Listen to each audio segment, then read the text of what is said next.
Bismillahirrahmanirrahim. Today we are going to discuss the chemical bonding. सबसे पहले मैं आपको ये बताऊंगा कि केमिकल बॉन्डिंग को या केमिकल बॉन्ड्स को हम इंट्रा मॉलिक्यूलर फोर्स भी कहते हैं। अब एक केमिकल बॉन्ड जो है ये क्या होता है और एमसीक्यूज के हवाले से हम उसके बारे में थोड़ा बहुत डिस्कशन करेंगे। तो सबसे पहले आप लोग अपने साथ नोट करो कि जो केमिकल बॉन्ड है this is basically electrostatic force. Electrostatic force जो होता है ये बेसिकली अट्रैक्टिव भी हो सकता है और रिपल्सिव भी हो सकता है। Attractive and repulsive forces are called electrostatic forces. लेकिन इलेक्ट्रोस्टैटिक फोर्सेस जो होते हैं this exist between charges. So attractive and repulsive forces between charges are known as electrostatic forces. Charges के बीच जो अट्रैक्टिव और रिपल्सिव फोर्सेस होते हैं तो उसको हम इलेक्ट्रोस्टैटिक फोर्सेस कहते हैं। अब यहाँ पर मैंने डिफिनीशन केमिकल बॉन्डिंग का डिफिनीशन शुरू किया है और मैंने लिख दिया है कि केमिकल बॉन्ड जो है ये इलेक्ट्रोस्टैटिक फोर्सेस है।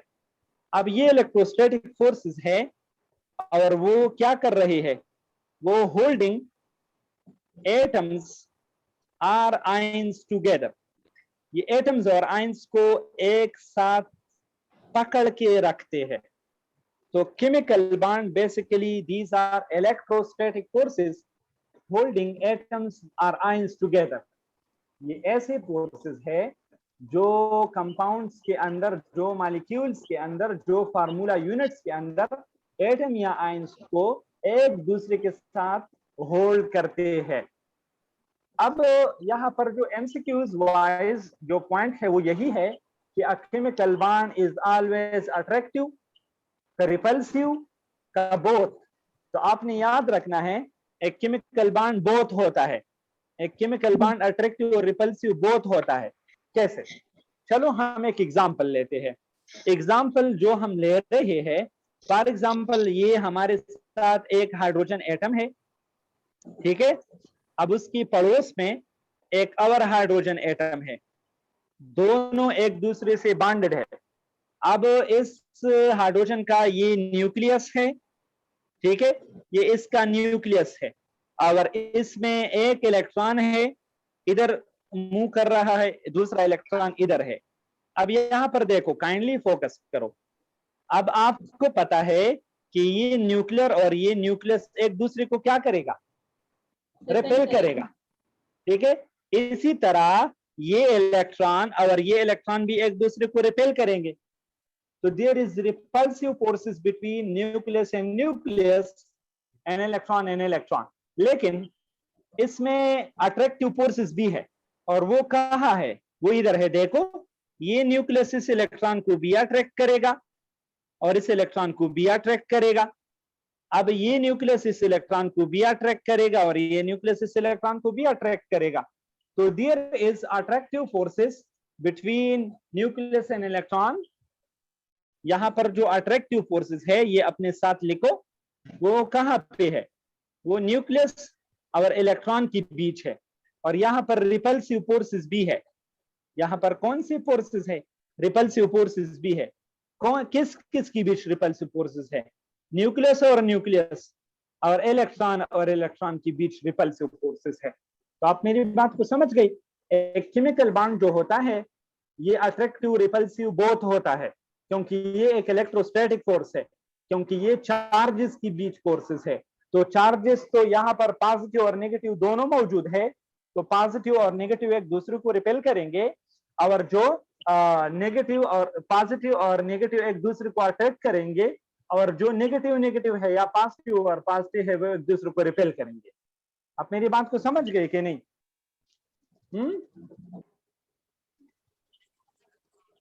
Now let's discuss how a chemical bond is formed. एक केमिकल बॉन्ड कैसे बनता है? देखिए, हमको पता है कि नोबल गैसेस के अलावा पीरियोडिक टेबल में जितने भी एटम्स है, तो एटम्स उनका जो वैलेंस शेल है वो इनकम्प्लीट है। Atoms except noble gases have incomplete valence shell. ठीक है, नोबल गैसेस के अलावा पीरियोडिक टेबल में जितने भी एटम है उनका वैलेंस शेल इनकम्प्लीट है। तो अभी ये क्या करेंगे, ये विल ट्राई ये कोशिश करेंगे, विल टेंस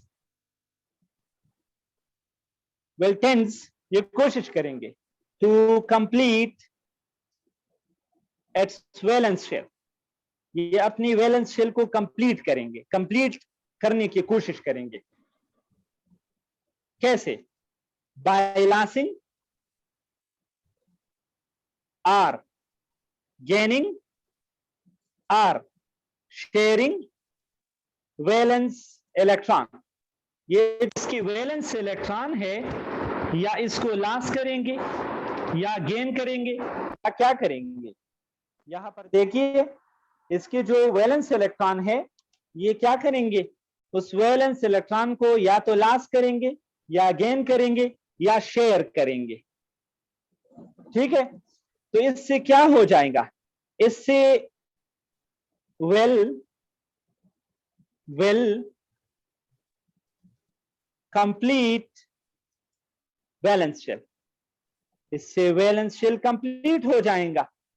ठीक है, लाइक नोबल गैसेस की तरह, आइदर बाय डपलेट और ऑक्टेट रूल, डपलेट या ऑक्टेट रूल से।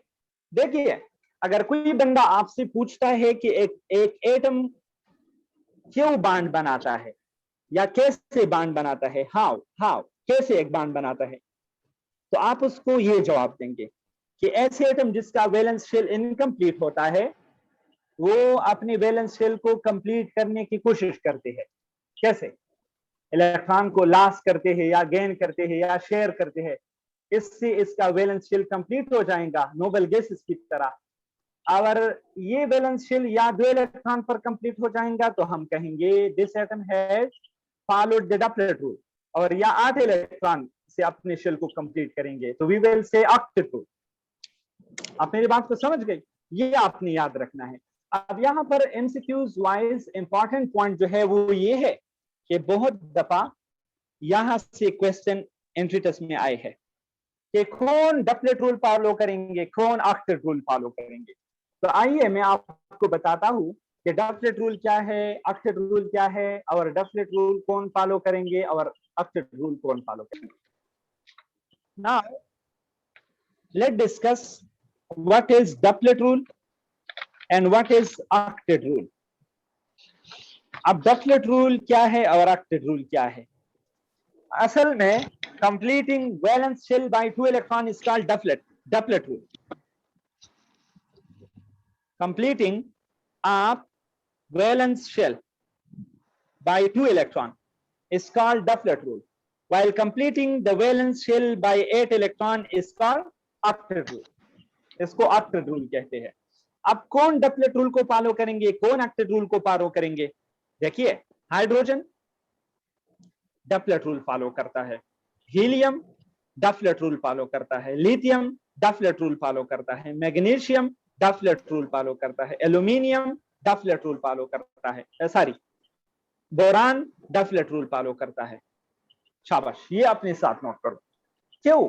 हाइड्रोजन के साथ वैलेंस शेल में एक इलेक्ट्रॉन है, जब ये अपना ये इलेक्ट्रॉन किसी के साथ शेयर करके उसके साथ उसका एक इलेक्ट्रॉन इसके हाइड्रोजन के साथ शेयर हो जाए तो हाइड्रोजन के साथ 2 इलेक्ट्रॉन पूरे हो जाएंगे, तो डपलेट।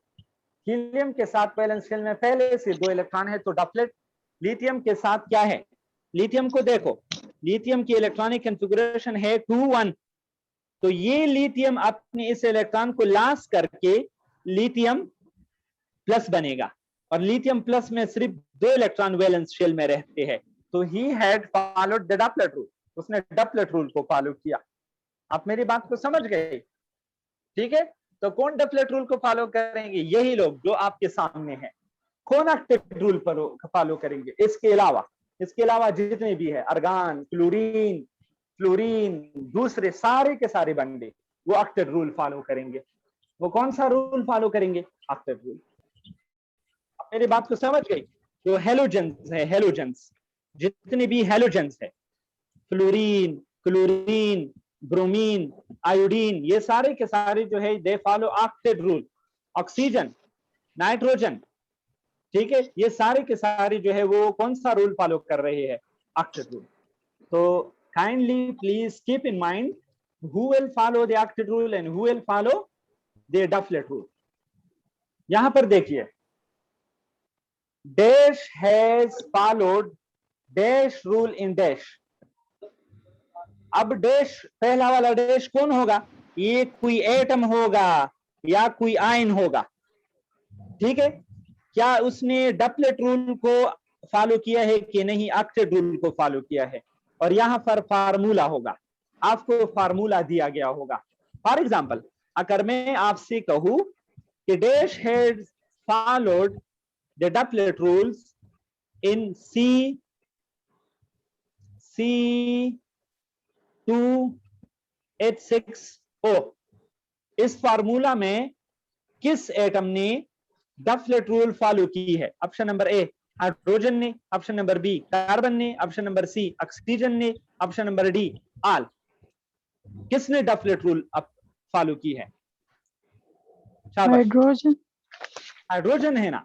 हाइड्रोजन डपलेट रूल फॉलो करता है, हमेशा हाइड्रोजन डपलेट रूल को फॉलो करेंगे, ठीक है। तो इस फार्मूला में हाइड्रोजन ऐसा बंदे हैं जो डपलेट रूल फॉलो कर रहे हैं। और कार्बन ऑक्टेट। ऑक्टेट। और ऑक्सीजन ऑक्टेट। तो ये आपके साथ एक मॉडल हो गया, ठीक है। तो इस मॉडल की बेस पर आपको एमसीक्यूज आ सकता है। आपको फार्मूला दिया गया है, आपसे पूछा गया है कि फलाना बंदे ने डपलेट रूल फॉलो की है, फलाना बंदे ने ऑक्टेट रूल फॉलो की है, ठीक है। फलाना बंदे ने डैश रूल फॉलो की है, ठीक है, फलाना बंदे ने डैश रूल फॉलो की है डैश फार्मूला में। इस तरह एमसीक्यूज को उल्टा सीधा करके इसके मुख्तलिफ पैटर्न आ सकते हैं।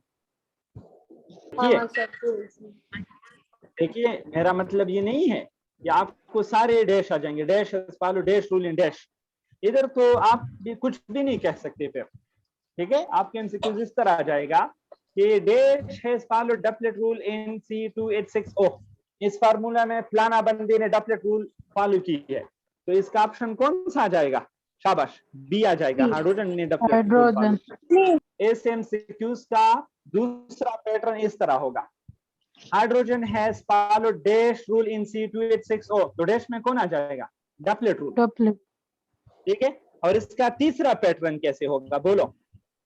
Hydrogen has followed duplet rule in dash. इन डैश आपको फार्मूला दिया गया होगा, आप समझ गए?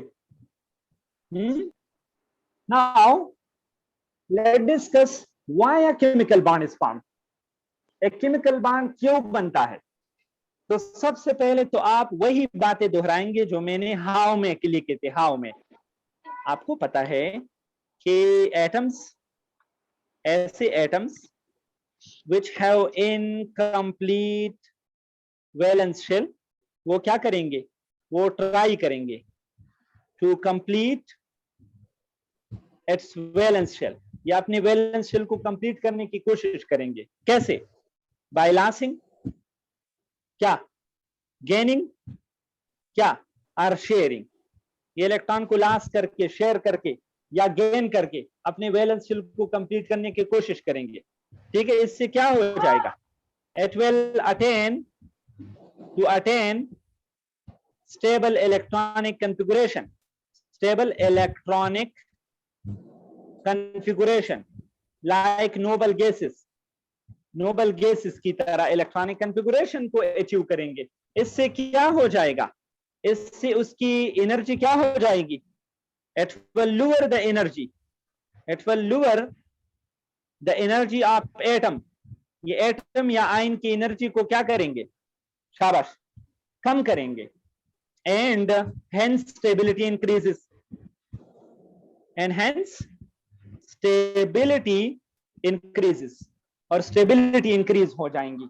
और स्टेबिलिटी क्या हो जाएंगी, इंक्रीज हो जाएंगी। देखिए बहुत इजी आंसर है, सिंपल सी बात मैं कर रहा हूं।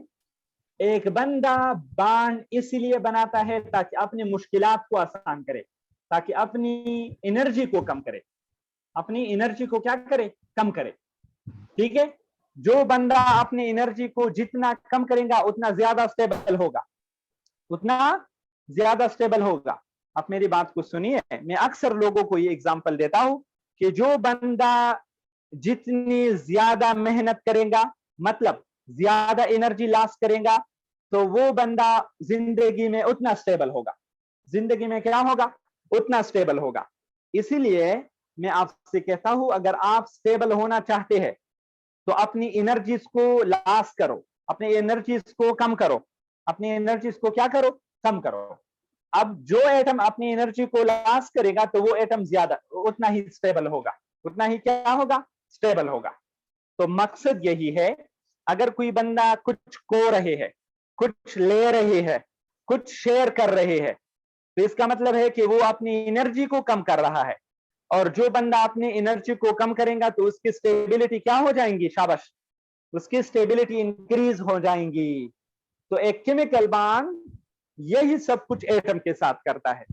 जब एटम अपने इलेक्ट्रॉन को लॉस करेंगे, गेन करेंगे या शेयर करेंगे, तो उसकी जो एनर्जी है वो डिक्रीज हो जाएंगी, ठीक है, और उसकी स्टेबिलिटी इंक्रीज हो जाएंगी।